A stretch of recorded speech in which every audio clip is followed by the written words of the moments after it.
আবু জেহেল একদিন নবীজির সামনে আইসা আল্লাহ তাআলার কাছে দোয়া করতেছে। মক্কার এই মানুষগুলো যদিও মুশরিক ছিল, কিন্তু আল্লাহ তাআলাকে তারা বিশ্বাস করত, স্রষ্টা হিসাবে আল্লাহ তাআলাকে মানত, আমার কথা না। আল্লাহ তাআলাই বলেন, ওয়ালা ইন সাআলতাহুম মান খালাকাস সামাওয়াতি ওয়াল আরদ, আপনি যদি মক্কার মুশরিকদেরকে জিজ্ঞাসা করেন মান খালাকাস সামাওয়াতি ওয়াল আরদ, আল্লাহ তাআলা বলেন তারা আপনার এই প্রশ্নের জবাবে কি বলবে? আল্লাহ তাআলা বলেন লা ইয়াকুলুনাল্লাহ, আপনার এই প্রশ্নের জবাবে তারা বলবে আসমান জমিনের স্রষ্টা হলেন আল্লাহ। দুইটা তাকিদ যোগ করে আল্লাহ তাআলা বলেছেন অবশ্যই অবশ্যই তারা বলবে আসমান জমিনের স্রষ্টা আল্লাহ। শুধু তাই না, আপনি যদি তাদেরকে জিজ্ঞাসা করেন মান নাযালা মিনাস সামাই মাআ ফাআহইয়া বিহিল আরদা বা'দা মাউতিহা, কে আসমান হতে পানি বর্ষণ করে, কে বৃষ্টি দেয়, ওই আসমানের বর্ষিত পানির দ্বারা কে মৃত জমিনকে পুনরায় পুনরুজ্জীবিত করে তোলে, রোদে ফেটে চৌচির হয়ে যাওয়া ফসল উৎপাদনের অনুপযুক্ত ওই শক্ত জমিনটাকে আসমানি পানির দ্বারা কে ফসল উৎপাদনের উপযুক্ত করে তোলে। ওরা ওদের দেব দেবীদের কথা বলবে না, লাত মানাত উজ্জার কথা বলবে না, লা ইয়াকুলুনাল্লাহ, অবশ্যই অবশ্যই তারা বলবে এইগুলো যিনি করেন তিনি কে? আল্লাহই বৃষ্টি দেয়, আল্লাহ তাআলাই জমিনের মধ্যে ফসল উৎপাদনের ব্যবস্থা করে। আল্লাহ তাআলা আরেক জায়গায় বলেন ওয়ালা ইন সাআলতাহুম মান খালাকাহুম লা ইয়াকুলুনাল্লাহ, আপনি যদি তাদেরকে জিজ্ঞাসা করেন তাদের স্রষ্টাকে, কে তাদেরকে বানিয়েছে, ওরা নাস্তিকদের মতো বলবে না এমনি আমরা হয়ে গেছি, আমাদের দেব দেবী আমাদের বানাইছে, এটাও বলবে না। ওরা ওদের সৃষ্টির ব্যাপারে জিজ্ঞাসা করলেও বলবে লা ইয়াকুলুনাল্লাহ, অবশ্যই অবশ্যই আমাদের স্রষ্টা হলেন আল্লাহ। তাহলে আল্লাহ তাআলাকে মক্কার মুশরিকরা বিশ্বাস করত, আল্লাহর অস্তিত্বে বিশ্বাসী ছিল, কিন্তু আল্লাহ তাআলার সাথে এমন কিছু শিরক তারা করত যেই শিরকের কারণে এই বিশ্বাসের কোনো মূল্য নাই, বেঈমান হয়ে গেছে।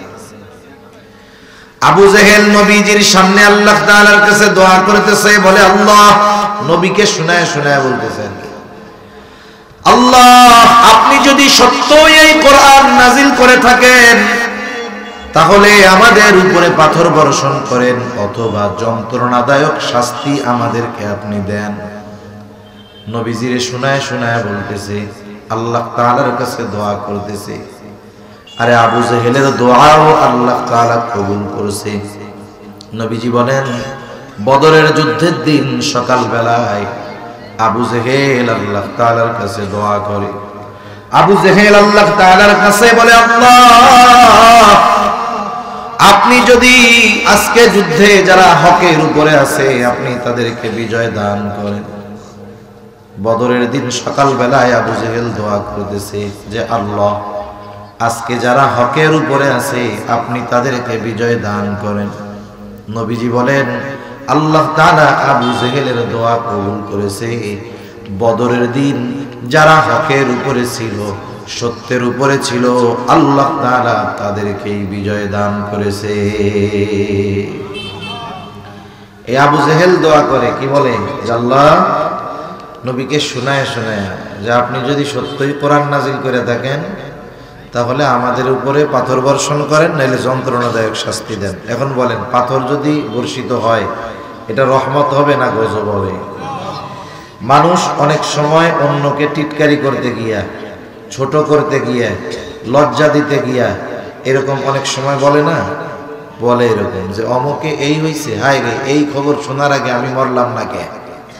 এরকম আপনাদের এলাকায় বলা লোক আছে তো, হিংসায় বলে। আবু জেহেল কেন নবীরে শোনায় বলতেছে, ও কেমন যেন বলতে চায়, আবু জেহেল বলতে চায় কেমন যেন, আল্লাহ আমি হইলাম এই কুরাইশদের 1 নাম্বার লিডার নেতা, আমার চেহারা যোগ্যতা এত সুন্দর, টাকা পয়সার অভাব নাই, আপনি কোরআন নাজিল করার জন্য আর কাউরে পান নাই? মুহাম্মাদের উপরে নাজিল করছেন, আমার উপরে করলেন না, আপনি কেন এই কাম করলেন? এটা কি মাইনা নেওয়ার মতো নাকি? এই দৃশ্য দেখার আগে আমাকে উপরে পাথর ফেলাইয়া আযাব দিয়া মারলেন না কেন? আমরা মানুষ অনেক সময় অপরকে ছোট করার জন্য বলি। মনে করেন একজন মানুষ, গরিব মানুষ, তার ছেলেটা বড় উচ্চ শিক্ষিত হয়েছে, ভালো টাকা পয়সাওয়ালা বা বড় নামকরা ব্যক্তি হয়ে গেছে। এখন মানুষে বলা বলি করে যে দেখ অমুক চাচার ছেলেটা অনেক বড় অফিসার হয়ে গেছে। এখন বলেন তো, একটা মানুষের যদি উন্নতি হয়, ওই মানুষের উন্নতিতে সবাই খুশি হয় নাকি কারো কারো হিংসাও হয়? এখন যে খুশি হইছে ও বলতেছে যে অমুক চাচার কষ্ট দূর হয়ে গেছে, ছেলেটা অফিসার হয়ে গেছে। এখন পাশে আর একজন, সে শুই না, তার হিংসা লাগতেছে। এখন কি কয় এসে, ওরে অমুকের বুলা এই হইছে, এই খবর শোনার আগে আমি মরলাম না কেন? কয় না এটা? কম তো ওই সময় যদি আজরাইল এসে বলে তোমার তো মরতে মন চায়, তাহলে চলো, কি বলবে? বলবে আসলে না, সত্যি সত্যি মরতে মন চায় নাই, এলো এমনি কইছি। তা মানুষ অনেক সময় হিংসায় বলে এই খবর শোনার আগে আমি মরলাম না কেন, এই বিষয় দেখার আগে আমি মরলাম না কেন, এরকম বলে না? বলে আসলে মরতে চায় না, সে আসলে অপরকে হিংসা করে এই কথাগুলো বলে। আবু জেহেল নবীকে শোনায় শোনায় বলতেছে, আল্লাহ আপনি লোক আর বান নাই, এই ইয়াতিম মানুষ যার টাকা পয়সা নাই, এর উপরে কোরআন নাজিল করছেন, আমি ছিলাম না? আবু জেহেলের এই কথার জবাব দিচ্ছেন আল্লাহ। কে দিচ্ছেন? জোরে বলেন। আল্লাহ রাব্বুল আলামিন আবু জেহেলের এই দুআর পরে ওহী প্রেরণ করলেন নবীজির কাছে। কেমন যেন আল্লাহ তাআলা বলতেছে, ও আবু জেহেল, আমি তোকে ঠিকই পাথর বর্ষণ করতাম, তোর উপরে যন্ত্রণাদায়ক আযাব ঠিকই দিতাম, কিন্তু কেন দেই না শোনো। আল্লাহ তাআলা আমার আপনার নবীর জবান দিয়ে বের করতেছেন ওহী। আল্লাহ তাআলা বলেন, ওয়ামা কানাল্লাহু লিয়ুআযিবাহুম ওয়া আনতা ফীহিম। কেমন যেন আল্লাহ তাআলা বলেন, হাবিব আপনার সম্মানার্থে আপনি যতক্ষণ তাদের মধ্যে আছেন, শুধুমাত্র আপনার সম্মানার্থে আমি তাদের উপরে আযাব দেই না, কারণ আপনি হলেন রাহমাতুল লিল আলামিন। রাহমাতুল লিল আলামিন দুনিয়ার জমিনে থাকবে আর আমি আল্লাহ গজব দিব, এটা হতে পারে না। এই জন্য মক্কার কাফেররাও এই রকম ধৃষ্টতা প্রদর্শন করার পরেও শুধুমাত্র নবীজির কারণে বেঁচে গেছে। তাহলে নবীজি কাফেরদের জন্য রহমত ছিলেন, কিন্তু মুমিনদের জন্য নবীর ভালোবাসা ছিল স্পেশাল ভালোবাসা। নবী তার উম্মতের প্রতি সর্বোচ্চ দরদি ছিলেন। নবী আমাদের প্রতি সর্বোচ্চ মায়া মমতা মহব্বতের নিদর্শন রেখে গেছে। এই জন্য নবীজি যখনই সুযোগ পাইতেন আল্লাহ তাআলার কাছে উম্মতের ব্যাপারে বলতেন। কেমন ভালোবাসতেন নবী আমাদের, বলবো আপনাদের? ঘুম আসতেছে নাকি? তাকবীর দেন, নারায়ে তাকবীর। সজাগ আছেন তো? নবী আমাদের কেমন ভালোবাসতেন হাদিস থেকে শোনাই আপনাদের। আব্দুল্লাহ ইবনে আমর ইবনুল আস রাদিয়াল্লাহু তাআলা আনহু থেকে বর্ণিত, তিনি বলেন, একদিন সবাই মজলিসের মধ্যে বসা, হঠাৎ করে নবীজি কোরআনুল কারীম থেকে তিলাওয়াত করতেছেন। তিনি বলেন, আন্নান নাবিয়্যা সাল্লাল্লাহু আলাইহি ওয়াসাল্লাম তালা মা কাওলাল্লাহি আযজা ওয়া জাল্লা ফি ইব্রাহিম আলাইহিস সালাম। নবীজি সাল্লাল্লাহু আলাইহি ওয়াসাল্লাম কোরআন থেকে তিলাওয়াত করলেন। কি তিলাওয়াত করলেন? যা আল্লাহ তাআলা ইব্রাহিম আলাইহিস সালামের ব্যাপারে নাজিল করেছে। ইব্রাহিম আলাইহিস সালামের ব্যাপারে আল্লাহ কি নাজিল করছে? ইব্রাহিম আলাইহিস সালাম তার গুনাহগার উম্মতের জন্য আল্লাহর কাছে ক্ষমা চেয়ে দোয়া করছে, কারণ প্রত্যেকটা নবী তার উম্মতকে ভালোবাসে, এ ব্যাপারে কোনো সন্দেহ নাই। ইব্রাহিম আলাইহিস সালাম তার সব উম্মতকে ভালোবাসতেন, সে নেককার হোক আর বদকার হোক। বরং কিছু কিছু সময় তো এমন হয় যে ভালো যে তার চাইতে চিন্তা আরো বেশি হয়। একটা উদাহরণ দিলে বুঝতে সহজ হবে। মনে করেন এক লোকের 5টা ছেলে। কয়টা ছেলে? একটু জোরে বলেন কয়টা? 5টা ছেলে। 4টা ছেলে খুব ভালো, বড় 4 জন একবারে খুব ভালো, নামাজি, মুত্তাকি, পরহেজগার। কিন্তু ছোট ছেলে যেটা, সেটা বড় দুষ্টু, বড় মন্দ, মারামারি করে, মানুষের সাথে খারাপ আচরণ করে। ওই 4 ছেলে একসাথে যত ভালো, ছোটটা ওইগুলার চাইতে সব ভালো যদি একদিকে দেওয়া হয়, ওর খারাপই আরো বেশি হবে। মা বাবা চিন্তায় থাকে, সকালে উঠাই কে না জানি বিচার নিয়ে আসে যে তোমার ফুলা এই কাম করছে। এখন বলেন তো, মা বাবা সব সময় ওই ভালো চায় সন্তানের জন্য চিন্তা করে বেশি, না খারাপটার জন্য চিন্তা করে বেশি? আল্লাহর কাছে যখন দোয়া করে, বলেন তো এই 4 জনের জন্য বেশি দোয়া করে নাকি খারাপটার জন্য বেশি দোয়া করে? খারাপ সন্তান হওয়ার পরেও মা বাবা তার জন্য চিন্তা করে বেশি, দোয়া করে বেশি। সন্তান যতই খারাপ হোক, মা বাবা মহব্বতের কারণে দূরে ঠেলে দেয় না। বলেন তো, মা বাবা আমাকে আপনাকে যত ভালোবাসে, তার চাইতে আমার আপনার নবী বেশি ভালোবাসে নাকি কম ভালোবাসে? নবীজি কত ভালোবাসে এইটা তো মাপার মতো সুযোগ নাই আমাদের। কিন্তু এটা বাস্তব যে নবীজি মা বাবার চাইতেও বেশি ভালোবাসে। আচ্ছা, আসলে আমাদের ভালোবাসে কে? এক লোক মনে করেন আপনাকে শুধু বলে, দোস্ত তোমারে আমি খুব ভালোবাসি, বলে তোমারে আমি খুব ভালোবাসি। এখন ওই ভালোবাসার দোস্তরে নিয়ে আপনি গেছেন সিলেটে। এখন আপনার সাথে একজনের একটু মনে করেন সমস্যা হয়েছে, গ্যাঞ্জাম ট্যাঞ্জাম হয়েছে, কথা কাটাকাটি হয়েছে। আপনি যখন একটু মুসিবতে পড়ছেন, ওই যে আপনারে খুব ভালোবাসে বইলা খালি গল্প মারে, সে আপনার পিছের থেকে সইরা আসতে সিএনজি একটা নিয়ে বাড়ি চলে আসছে। ওইখানের বিপদ আপদ দূর হয়েছে, আপনি আবার বাড়ি আসছেন। এখন যেই আসছেন, ওই যে আপনি বিপদে পড়লে যে পালায়া চলে আসছিল, আইসাই কয়, দোস্ত তোমারে আমি খুব ভালোবাসি। এখন আপনি ওরে কি করবেন? বন্ধু সাফ হইবেন। আপনি বলেন, আরে চিটিং বেটা শর্ত, তুই যদি আমার সত্যই ভালোবাসতি, ওই বিপদে সবাই চলে গেলেও তুই আমার সাথে থাকতি, ঠিক কিনা বলি? তাহলে আসলে বন্ধু হলো সে যে প্রকৃত বিপদের সময় সাথে থাকে। আসলে আমাকে আপনাকে সেই ভালোবাসে যে আমার আপনার সবচাইতে বড় মুসিবতে আমার আপনার সাথে থাকবে। দুনিয়ার মুসিবত কোনো মুসিবত নয়, সবচাইতে বড় মুসিবতে মানুষ পড়বে হাসরের ময়দানে। হাসরের ময়দান সবচাইতে বড় মুসিবতের জায়গা। ওই দিন আমার আপনার প্রিয়জন, আপনজন, বন্ধু বান্ধব, মা বাবা, সন্তান কি করবে?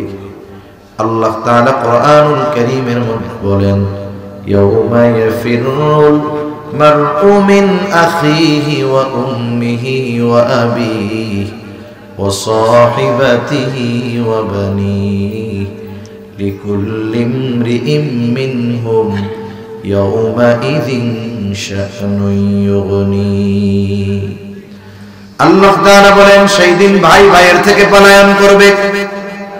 ওয়া উম্মিহি ওয়া আবিহি, পিতামাতার থেকে মানুষ পলায়ন করবে। ওয়া সাহিবাতিহি ওয়া বানিহি, স্ত্রী সন্তানদের থেকে মানুষ পলায়ন করবে। কেউ চাইবে না কোনো আপনজনের সাথে তার দেখা হয়ে যাক, প্রত্যেকেই নিজের চিন্তায় বিভোর থাকবে। শুধু তাই না, মানুষেরা আল্লাহর কাছে বলবে, আল্লাহ আপনি সব মানুষকে জাহান্নামে দিয়ে হলেও আমাকে জান্নাতে দিয়ে দেন। বলেন তো, ওই দিন আমার বাপ আমাকে চিনবে? মা আমাকে চিনবে? যেই মা দুনিয়াতে কত মহব্বত করে, ভালোবাসে, ওই মাও সেই দিন আমাকে আপনাকে চিনবে না। ওই দিন সবাই নাফসি নাফসি করবে, চিন্তিত থাকবে নিজের জন্য। ওই দিন আমার আপনার নবীও চিন্তিত থাকবেন, তবে নিজের জন্য নয়, বরং তার উম্মতের জন্য। যেই দিন সবাই বলবে জাহান্নামে সবাইরে দিয়া আমারে জান্নাতে দেন আল্লাহ, ওই কঠিন মুসিবতের দিন আমার আপনার নবী উম্মতের চিন্তায় পেরেশান থাকবেন। নবী একবার দৌড়ে চলে যাবেন হাউজে কাউসারের কাছে, না জানি তার কোন উম্মত পানি পানে মাহরুম হয়ে যায়। আরেকবার দৌড়ে চলে যাবেন নবী মিজানের কাছে, না জানি কোন উম্মত ওজনের সময় ধরা পড়ে যায়। আবার নবীজি দৌড়ে চলে যাবেন পুলসিরাতের কাছে, না জানি কোন উম্মত পুল পাড়ি দিতে ব্যর্থ হয়ে যায়। আবার নবীজি চলে যাবেন জাহান্নামের কাছে, না জানি কোন উম্মতকে জাহান্নামে দিয়ে দেওয়া হয়। আবার যখন উম্মতের জন্য সুপারিশের দরকার, আল্লাহর কাছে এসে সুপারিশ করবে, হিসাব নিকাশ সব শেষ, সব মানুষ সব নবী জান্নাত অভিমুখে রওনা হয়ে যাবে। জান্নাতের দোরগোড়ায় পৌঁছায়া যাবে। জান্নাতের দরজা বন্ধ, খোলা হবে না। জিজ্ঞাসা করা হবে দরজা খুলো না কেন? জান্নাতের দরজা পাহারাদারেরা বলবে, যিনি আসলে দরজা খোলা হবে তিনি আসেন নাই। তিনি কোথায়? বলে তিনি এখনো হাসরের ময়দানে। কি করে? বলে উম্মতের জন্য পেরেশান।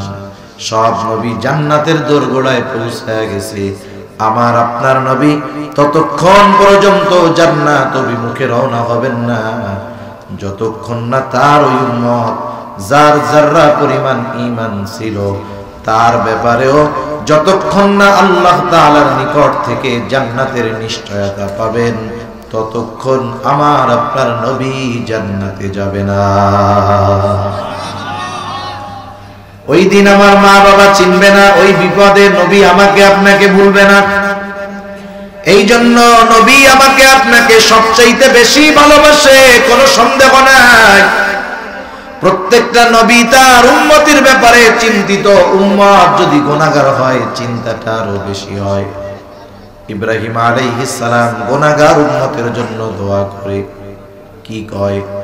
বলে রব্বি ইন্নাহুন্না আযলালনা কাসীরাম মিনান নাস ফামান তাবিআনি ফাইন্নাহু মিন্নি ওয়ামান আসানি ফাইন্নাকা গফুরুর রহিম।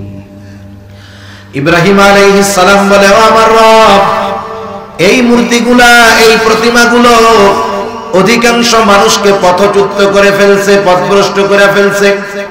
ফামান তাবিআনি ফাইন্নাহু মিন্নি, তবে যারা আমার আনুগত্য করেছে তারা তো আমার দলভুক্ত। কেমন যেন পয়গম্বর ইব্রাহিম আলাইহিস সালাম বলে, রব, যারা আমার আনুগত্য করে নাই তারাও তো আমার উম্মত।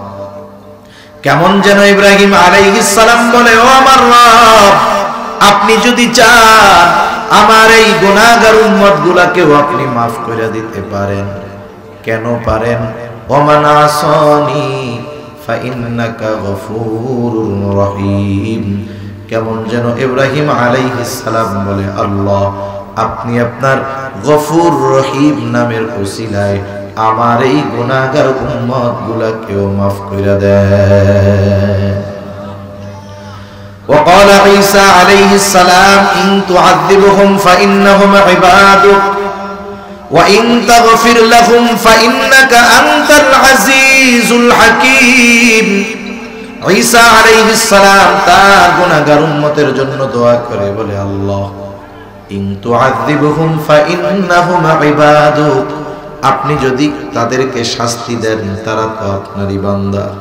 ওয়া ইন তাগফির লাহুম, আর যদি আপনি তাদেরকে মাফ করে দেন, এই গুনাহগার আমার উম্মত আপনার বান্দা। আপনি তো আজিজ, আপনি তো হাকিম, আপনি মহাপ্রজ্ঞাময়, আপনি মহাপরাক্রমশালী। আপনি যদি আমার এই গুনাহগার উম্মত আপনার বান্দাদের মাফ করে দেন, কেউ আপনার কাছে আর্গুমেন্ট পেশ করবে না, জবাবদিহিতা চাইবে না, কারণ আপনি আজিজ, আপনি হাকিম। ঈসা আলাইহিস সালাম কেমন যেন বলে, আল্লাহ, আপনি আমার এই গুনাহগার উম্মত গুলাকে মাফ করে দেন। দুই নবী তার গুনাহগার উম্মতের জন্য ক্ষমা চাইয়া দোয়া করছে। কার কাছে? আরো জোরে বলেন, কার কাছে? অনেক সময় এমন হয় একটা কাজ আমরা করব কিন্তু মনে নাই, ওই কাজ যখন আরেকজনকে করতে দেখি মনে পড়ে কি পড়ে না। অনেক সময় ছোট বাচ্চার কিছু মনে নাই, আরেকজনকে দেখতেছে চকলেট খাইতেছে, এবার আব্বার সাথে ঝুলে পড়ে, আব্বারে বলে আমারও একটা চকলেট কিনে দাও, এলে কান্নাকাটি শুরু করে দেয় না? কান্নাকাটি শুরু করে দেয়। নবীজি এইবার দুই নবী যখন দোয়া করছে আল্লাহর কাছে তার উম্মতের ব্যাপারে, আমার আপনার নবীর অন্তরে তার উম্মতের মুহাব্বতের জোশ উঠে গেছে। নবীজি এইবার আল্লাহ তাআলার কাছে তার উম্মতের জন্য দোয়া করে। নবীজি কি করলেন? ফারাফা ইয়াদাইহি ওয়া ক্বালা আল্লাহুম্মা উম্মতি উম্মতি ওয়া বাকা। নবীজি দুই হাত উপরের দিকে উঁচু করে কান্না করে আর বলে আল্লাহ আমার উম্মত আমার উম্মত। চোখ দিয়ে অজর ধারায় পানি পড়তেছে আর বলে আমার উম্মত আমার উম্মত।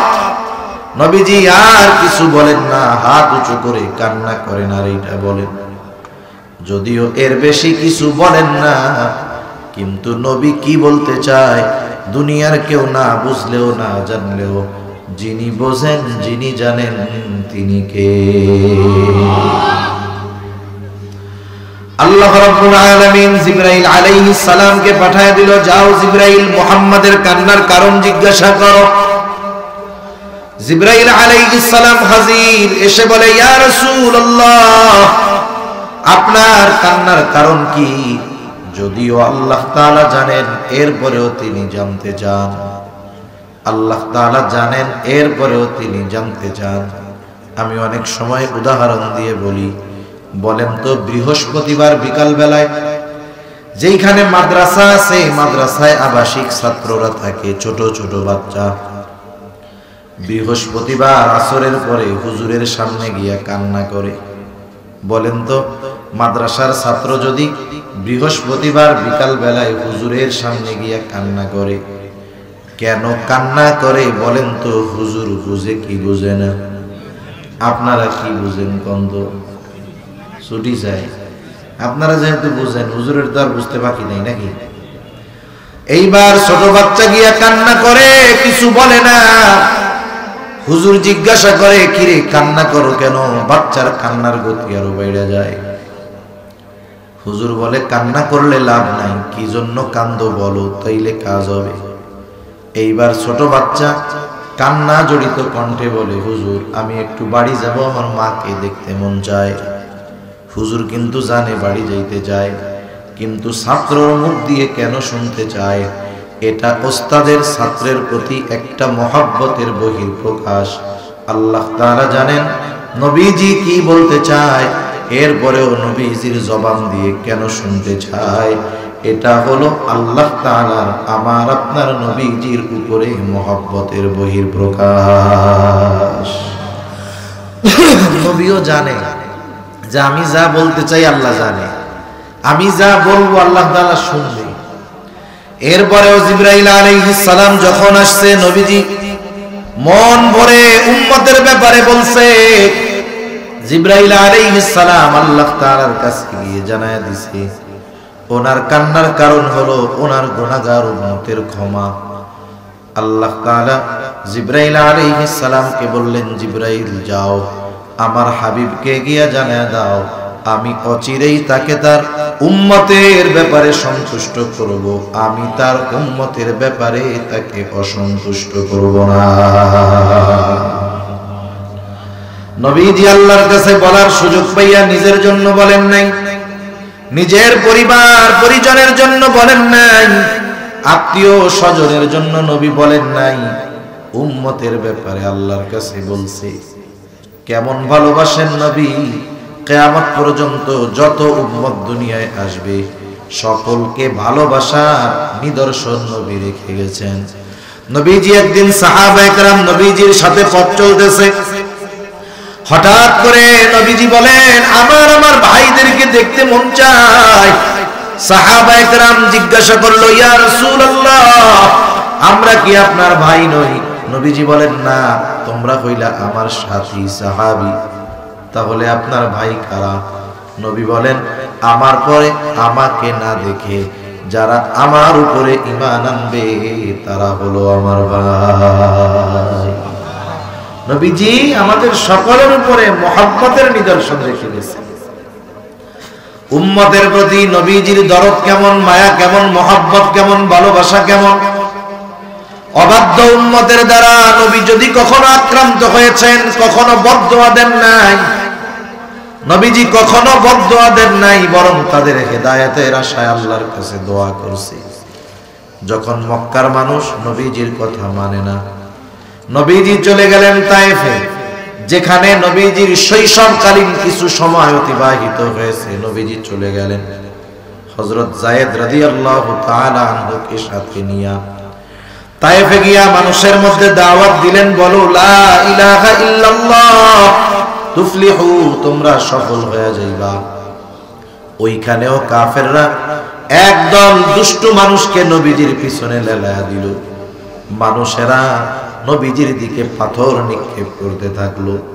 পাথর ছোট ছিল না, বড় বড় পাথর ছিল, আর ধারালো ধারালো পাথর ছিল, যার কারণে ওই পাথরের আঘাতে নবীজির দেহ মোবারক শুধু রক্তাক্ত হয়েছে তা নয়, দেহ মোবারকের মধ্যে পাথরের আঘাতের দাগ হয়ে গেছে।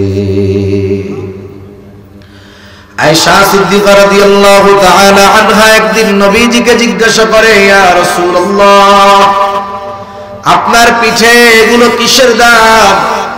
আপনার কি কখনো বসন্ত হয়েছিল নাকি? নবীজি বলেন, না আয়েশা, আমার কখনো বসন্ত হয়নি। তাহলে দাগগুলো কিসের? নবীজি বলেন, আয়েশা, আমি যখন দ্বীনের দাওয়াত দেওয়ার জন্য তায়েফে গিয়েছিলাম, তায়েফের মানুষ বুঝতে পারে নাই, তারা আমাকে পাথর নিক্ষেপ করেছিল। আয়েশা, এই দাগগুলো হলো তাদের নিক্ষিপ্ত পাথরের আঘাতের দাগ। এত পরিমাণ পাথর তারা নবীজির গায়ে মেরেছে। নবীজির গা বেয়ে বেয়ে রক্ত পড়ে জামা ভিজে গেছে। নবীজি পড়ে যাইতেন, আবার উঠে দাঁড়াইতেন। হযরত যায়েদ রাদিয়াল্লাহু তাআলা আনহু একা সবার থেকে নবীজিকে ঠেকাতে পারেন না। এত পরিমাণ রক্ত নবীজির গা দিয়ে পড়ছে, জামা ভিজে গেছে, রক্ত বেয়ে বেয়ে জুতার মধ্যে ঢুকে গেছে। ওই রক্ত শুকায়া জুতা পায়ের সাথে আটকে গেছে। সারাদিন গা দিয়ে রক্ত প্রবাহিত হয়েছে। পড়ন্ত বিকালে নবী এক পাশে এক আঙ্গুর বাগানের পাশে গিয়ে বিশ্রাম নেন। সারাদিন নবীর সাথে এরা কেমন আচরণ করেছে বলেন তো? আল্লাহ তাআলা দেখেছেন কি দেখেন নাই? আল্লাহ তাআলা সব দেখছেন।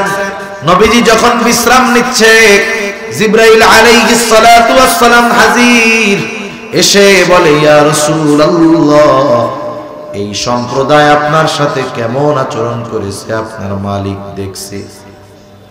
আজকে আমি একা আসি নাই, আমার সাথে নতুন একজন ফেরেশতা পাঠানো হয়েছে, যে ইতিপূর্বে আপনার কাছে কখনো আসে নাই।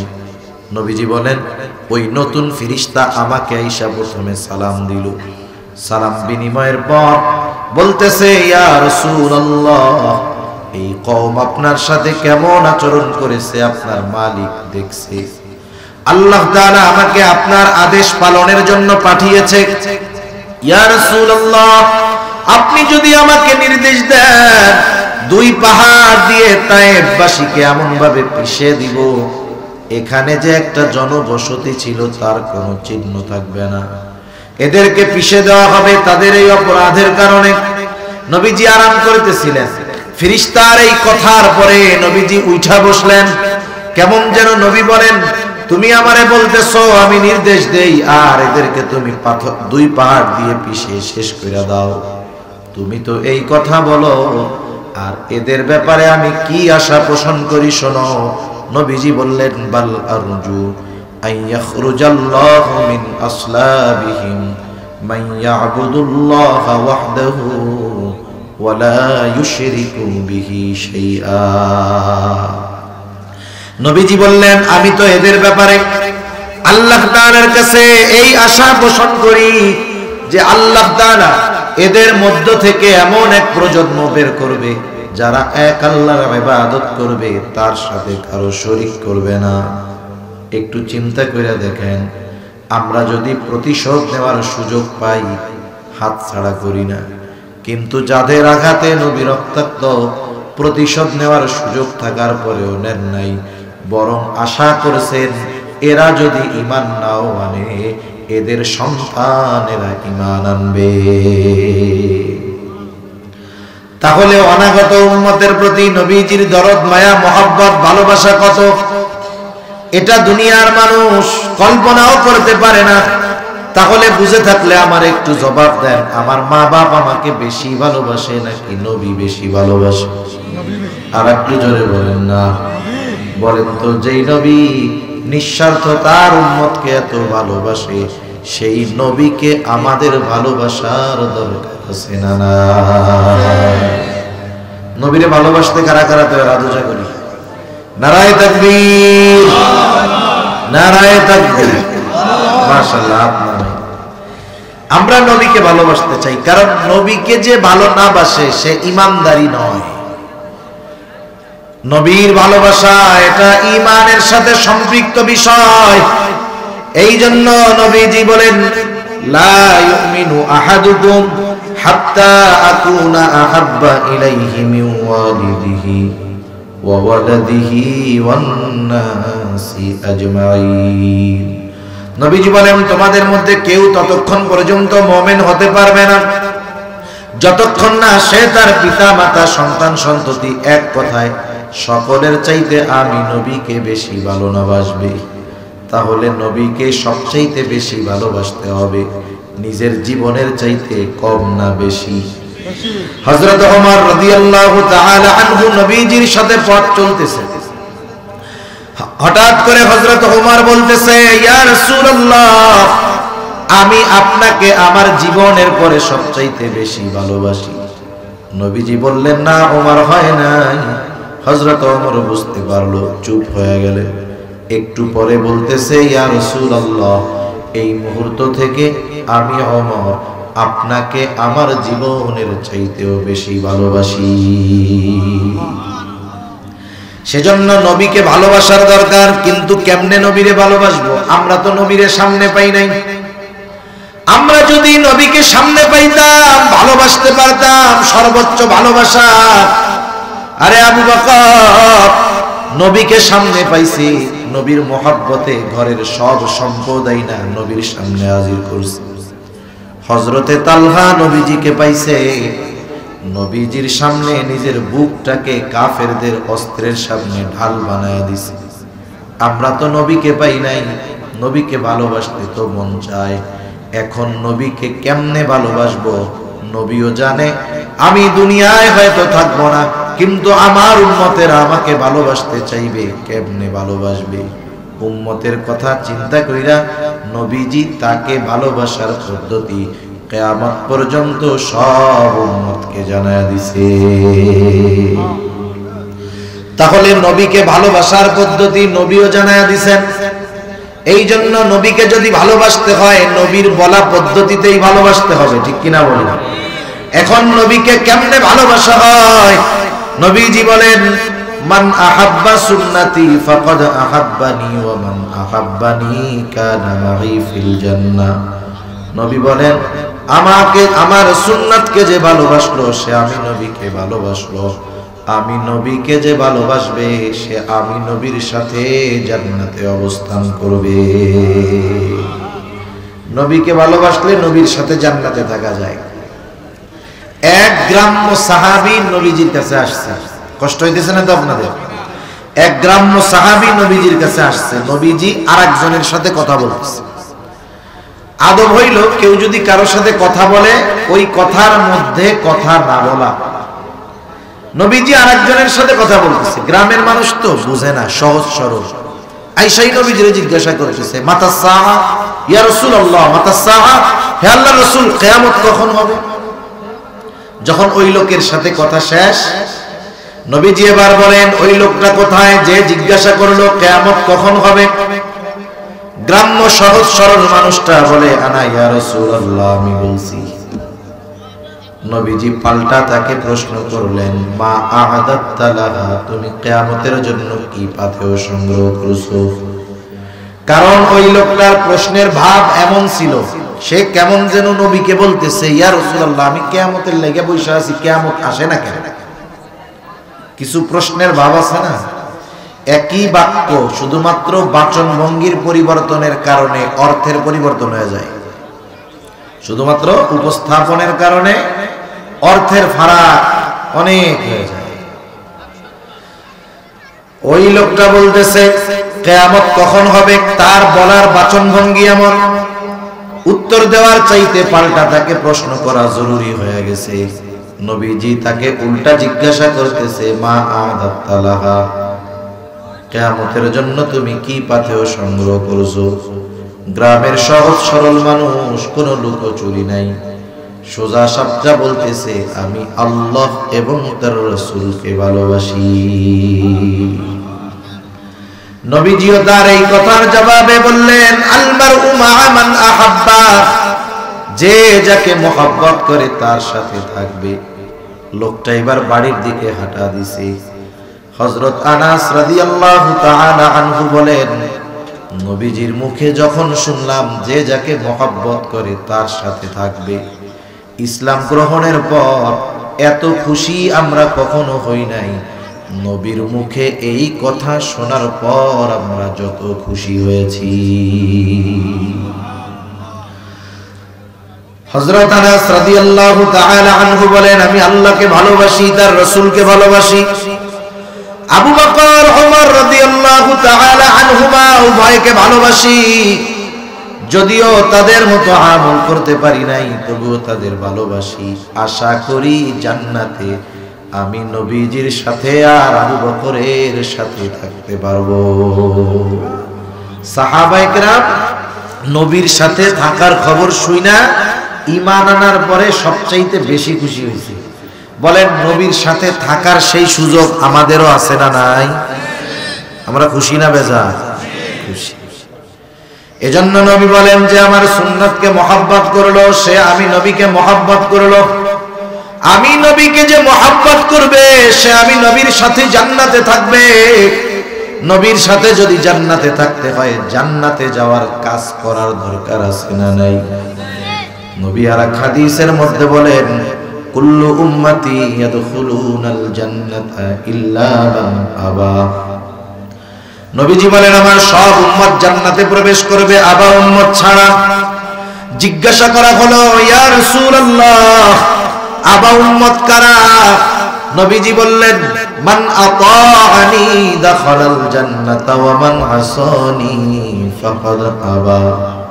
যে আমার আনুগত্য করলো সে জান্নাতে প্রবেশ করবে, আর যে আমার আনুগত্য করে না, করলো না, সে আবা উম্মত, সে জাহান্নামে যাবে। তাহলে নবীজির সাথে জান্নাতে অবস্থান করতে চাই তো আমরা সবাই? এটা মন থেকে কইতেছি নাকি এমনে তালে তালে কইতেছি? বলেন, নবীজির সাথে জান্নাতে থাকার জন্য যা করার দরকার করার জন্য প্রস্তুত আছি? কি করতে হবে? দুই হাদিসের সমন্বয়। নবীর সুন্নাতকে মহব্বত করে অনুসরণ করতে হবে, সুন্নাতকে মহব্বত করতে হবে, নিজেও সুন্নাতওয়ালা হইতে হবে। যদি এই দুইটা বিষয় নিজের মধ্যে চলে আসে, সুন্নাতের উপরে মহব্বত আর সুন্নাতের অনুসরণ, তাইলে নবীকে ভালোবাসা হবে, নবীর সাথে জান্নাতে থাকা যাবে। আরে নবীরে যারা অনুসরণ করে তাদের ভালোবাসে আল্লাহ, তাদেরকে ভালোবাসে। আমরা আল্লাহকে ভালোবাসতে চাই না? সবচাইতে বেশি ভালোবাসা হবে আল্লাহর জন্য। মুমিন আল্লাহর জন্য তার ভালোবাসা হলো সুদৃঢ় ভালোবাসা। আল্লাহ তাআলা বলেন, ওয়াল্লাযীনা আমানু আশাদ্দু হুব্বাল লিল্লাহ। মুমিন আল্লাহর জন্য তার ভালোবাসা সুদৃঢ়। কেমনে আল্লাহকে ভালোবাসবো? আল্লাহকে কেমনে ভালোবাসবো? সামনে পাইলে ভালোবাসা যায়, মন মতো মুহাব্বত করা যায়। আল্লাহকে তো দেখি নাই, কেমনে ভালোবাসবো? আমরা যে আল্লাহকে ভালোবাসতে চাই, বলেন তো আল্লাহ জানেন কি জানেন না? আরো জোরে বলেন, জানেন কি জানেন না? এই জন্য আল্লাহ বলে, ও আমার গোলাম, আমি আল্লাহরে ভালোবাসতে চাও, তোমার ভালোবাসা আমি পাবো কেমনে? শোনো, আল্লাহ তাআলা বলেন, হাবিব আপনি বলেন, ইন কুনতুম তুহিব্বুনাল্লাহ ফাত্তাবিউনি ইউহিব্বুকুমুল্লাহ। আল্লাহ তাআলা বলেন, হাবিব আপনি বলেন, ইন কুনতুম তুহিব্বুনাল্লাহ, তোমরা যদি আল্লাহকে ভালোবাসতে চাও। নবী কেমন যেন বলতেছে, ও আমার উম্মতেরা, তোমরা যদি আল্লাহকে ভালোবাসতে চাও কি করবা শোনো, ফাত্তাবিউনি, আমার অনুসরণ করো। তাইলে কাকে ভালোবাসা হবে? আরো আসতে বলেন, কাকে? নবীকে অনুসরণ করলে কাকে ভালোবাসা হয়? আরো জোরে বলেন। এরপরে আল্লাহ তাআলা বলেন, হাবিব আর একটু সুসংবাদ শুইনা নেন, আপনার উম্মত আপনার অনুসরণ করবে। আপনি তো আমার হাবিব, আপনি তো রাহমাতুল লিল আলামিন। আপনার উম্মত যদি আপনার অনুসরণ করে, আমাকে ভালোবাসা নিয়ে তাদের চিন্তা করা লাগবে না। আপনার উম্মত যদি আপনার অনুসরণ করে, আপনি তাদেরকে জানায়া দেন, ইউহিব্বুকুমুল্লাহ, আমার অনুসরণ করার কারণে স্বয়ং আল্লাহ তোমাকে ভালোবাসবে। তাহলে নবীর অনুসরণ করলে আমাদের ভালোবাসে কে? আরে মিয়া, দুনিয়ার নেতার ভালোবাসা পাওয়ার জন্য কর্মী কত ত্যাগ স্বীকার করে। কোন সময় যদি নেতা ওই কর্মীর নামটা একবার মুখ দিয়া নেয়, ফেসবুকের মধ্যে পোস্ট লাগায় দেয়, আজকে আমার নেতা আমার নাম ধইরা ডাকছে, আমার দিলটা শান্তি হয়ে গেছে। আরে বেটা, দুনিয়ার নেতা ধরে ভালোবাসে, তুই এত খুশি হস, ওই নবীর অনুসরণ করলে আল্লাহ তোমাকে আমাকে ভালোবাসবে। বলেন, আল্লাহর ভালোবাসা আমাদের দরকার আছে না নাই? আল্লাহর ভালোবাসা পাইলে কত লাভ শুইনা নেন। দুনিয়ার কাউকে ভালোবাসে আর আল্লাহ ভালোবাসে তাদের, যারা তার হাবিবের অনুসরণ করে তাদের আল্লাহ ভালোবাসে। আল্লাহ তাআলা যখন কাউকে ভালোবাসে, নবী বলেন, জিবরাইল আলাইহিস সালামকে ডাক দিয়ে আল্লাহ তাআলা বলে, জিবরাইল, দুনিয়ার অমুক বান্দারে আমি ভালোবাসি, তুমিও ভালোবাসো। এইবার জিবরাইলও ভালোবাসতে শুরু করে। সুবহানাল্লাহ। শুধু তাই না, জিবরাইল এসে আসমানের মধ্যে ঘোষণা করে দেয়, ও আসমানের বাসিন্দারা শোনো, দুনিয়ার আব্দুর রহিম, আব্দুল করিম, ওকে আল্লাহ ভালোবাসে, আমি জিবরাইল ভালোবাসি, তোমরাও ভালোবাসো। তাহলে নবীর সুন্নাতের অনুসরণ করলে সে আসমানের সেলিব্রিটি হয়ে যায়। দুনিয়ায় মানুষ নিজেরে ভাইরাল করার জন্য, মানুষ যেন আমারে চিনে, এই জন্য কত কিছু করে না, কত কিছু করে যে মানুষ আমাকে চিনে, কত ভালো লাগে। আরে দুনিয়ায় অনেক মানুষ আছে যারা দুনিয়ায় ভাইরাল না, আসমানে ভাইরাল, সব ফেরেশতারা তারে চিনে। যখন জিবরাইল আলাইহিস সালাম এসে বলে, তোমরা ওই আল্লাহর বান্দাকে ভালোবাসো, এইবার আসমানের ফেরেশতা তাকে ভালোবাসতে শুরু করে, তাকে চিনে, তাকে ভালোবাসতে শুরু করে। এই জন্য মুমিন বান্দা, ভালো বান্দা যখন মারা যায়, আল্লাহর মহব্বতের কোন গোলাম যখন মারা যায়, ওর রূহটা নিয়ে যখন ফেরেশতা আসমানের দিকে উঠতে থাকে, প্রত্যেকটা আসমানের এক একটা দরজা আছে, ওই দরজায় গিয়ে যখন উপরে ওঠার অনুমতি চায়, দরজার পাহারাদার ফেরেশতারা বলে, এটা কার রূহ? বলে, অমকের ছেলে অমক। সব ফেরেশতা ওরে চিনে। এইবার বলে, হ্যাঁ, লোকটা দুনিয়ায় ভালো ছিল, খুব ভালো মানুষ, এর জন্য আসমানের দরজা খোলার অনুমতি দেওয়া হয়েছে। আরে দুনিয়ার কেউ না চিনলেও আসমানের ফেরেশতারা আমারে আপনারে চিনবে, ঠিক কিনা বলেন? এরপরে নবীজি বলেন, যখন আসমানের বাসিন্দারা তাকে ভালোবাসতে শুরু করে, আল্লাহ তাআলা দুনিয়ার মানুষের অন্তরের মধ্যে ওই ব্যক্তির ভালোবাসা আর গ্রহণযোগ্যতা পয়দা করে দেয়। এইবার দুনিয়ার মানুষও তাকে মহব্বত করে, দুনিয়ার মানুষও তাকে ভালোবাসে। যে আপনাদের অঞ্চলের বুজুর্গ ওয়াকিল আলী বড় হুজুর রহমাতুল্লাহি আলাইহি, এই জায়গায় দুই একজন আছেন নাকি যে ভালোবাসেন না? আছেন যারা চিনেন? সবাই ভালোবাসেন না? আচ্ছা, ওনার ছেলে পেলে দুনিয়া আছে ভাইছে? নাই না? আপনারা দেখেনও নাই মনে হয় অধিকাংশ মানুষ। হ্যাঁ, এরকম বুজুর্গ মানুষ নাম শুনছেন, কিন্তু ওনার নাম শুনলে অন্তরের মধ্যে ভালোবাসা আসে না রাগ আসে বলেন তো?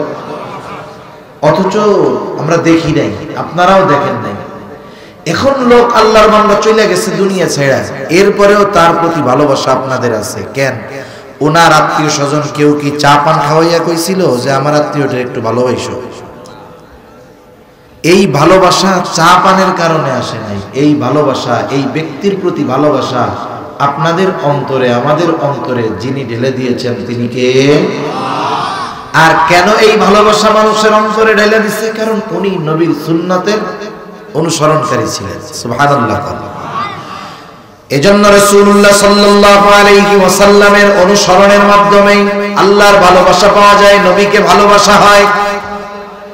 এই জন্য নবীর সাথে যদি জান্নাতে থাকতে চাই, নবীর সুন্নাতকে মহব্বতের সাথে অনুসরণ করতে হবে।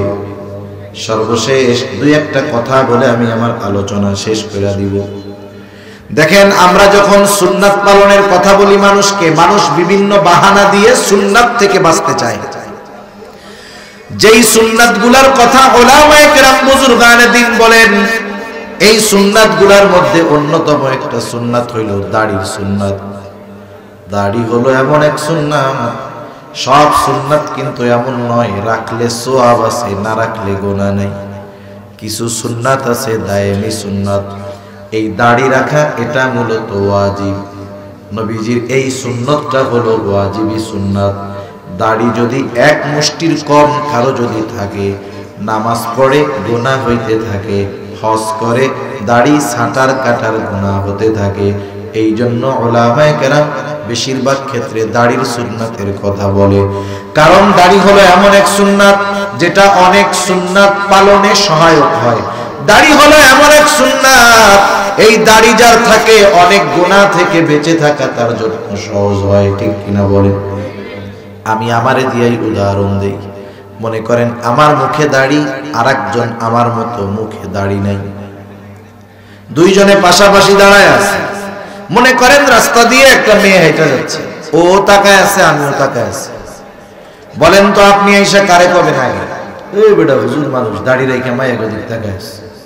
আর যেটা দাড়ি নাই এরা কিন্তু কিছু বলবেন না। তার মানে দেখেন, দাড়ি যদি কারো থাকে, দাড়িওয়ালা মানুষ কোনো অপরাধ করুক এটা সাধারণ মানুষও পছন্দ করে না। আর যার দাড়ি আছে সেও কমপক্ষে লজ্জায় চিন্তা করে দাড়ি রেখে কি গুনাহ করা যায় নাকি, এটা বলা যায়, এটা দেখা যায়, এগুলো করা যায়। এই দাড়ির কারণে অনেক গুনাহ থেকে বেঁচে থাকা আমাদের জন্য সহজ হয়ে যায়। এই জন্য আমরা তরুণ যুবক যারা আছে দাড়ি উঠতেছে, দাড়ি রাখে না, তাদের বলি যে দাড়ি রাখো। কিন্তু অনেকে বিভিন্ন বাহানা দেয়। একজন পড়ে হাই স্কুলে, কয় হুজুর এখন দাড়ি রাখলে, আমি মাত্র ক্লাস 10-এ পড়ি, আমারে তো সবাই ভাইয়া ভাইয়া বলে, দাড়ি রাখলে চাচা ডাকা শুরু করবে। আরেকজন লেখাপড়া শেষ, চাকরি বাকরি করে, ওর তো আর স্কুলে যায় না, সমস্যা কি, তুমি দাড়ি রাখো না কেন? বলে হুজুর রাখবো। কোন সময়? কয় বিয়ে শাদীর পরে দাড়ি রাখবো। এখন রাখো না কেন? বলে আমি যদি এখন দাড়ি রাখি তাইলে ভালো মেয়ে আমাকে পছন্দ করবে না। এই বোকা, যেই মেয়ে দাড়ি আর দাড়িওয়ালারে পছন্দ করে না, আল্লাহর কসম ওই মেয়ে ভালো মেয়ে হতে পারে না।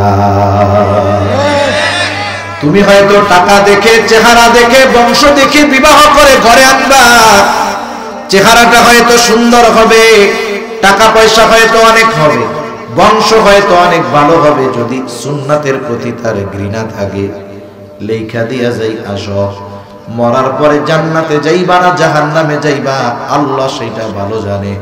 কিন্তু ওই দাড়ি পছন্দ করে না, সুন্নাত পছন্দ করে না, ওই মেয়েকে যদি ঘরে আনো, আশা করা যায় দুনিয়ায় ছোট্ট একটা জাহান্নাম দেখতে পারবা। সেজন্য যেই মেয়ে সুন্নাতওয়ালা দাড়িওয়ালারে পছন্দ করে না, সে কখনো সচ্চরিত্রের হতে পারে না। তুমি যদি দিনদার মেয়ে চাও, আগামীর জীবন যদি শান্তির চাও, তাইলে এখনই মোল্লা হয়ে যাবে।